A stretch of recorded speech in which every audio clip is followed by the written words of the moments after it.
Вот булки. Булка была 2,70, а сейчас уже Ну сколько ты полбулки? Рубль 90? рубль 90. Ну, это очень все плохо. Очень. Пенсионеры, Недовольны. потому что. Даже из-за Киева. То, что там Майдан действует. Вот чуть ли.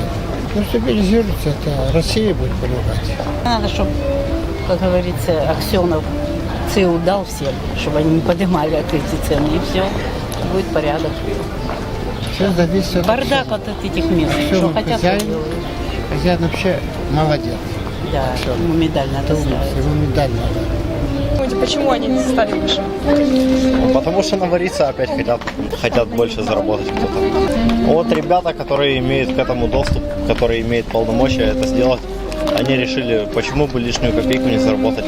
А я думаю, эти ребята непосредственно связаны с нашим правительством, которые недавно еще давали людям какие-то поблажки, а вот уже через пару дней они решили, что все-таки можно с людей что-то поиметь. Лишняя копейка в семье, для их семьи. Вот, я так считаю лично, это мое мнение.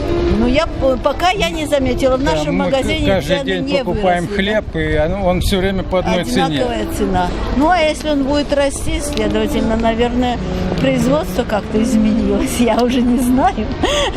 Не так. Фактура хлеба меняется, как фактура любого товара. В этом и состоит бизнес.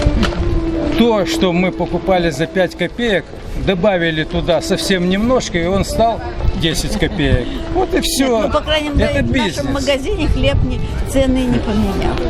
Негативно, потому что зарплата не повышается, что сейчас покупать. У меня, например, 2 детей, мне зарплату вообще не повысили.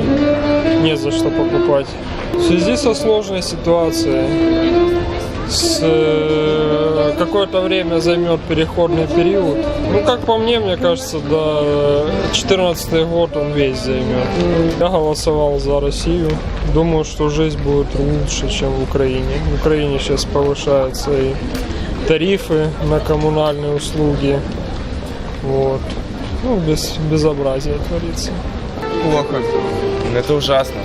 Мы просто очень любим хлеб, но мы мало задумываемся о том, почему повышается цена на него.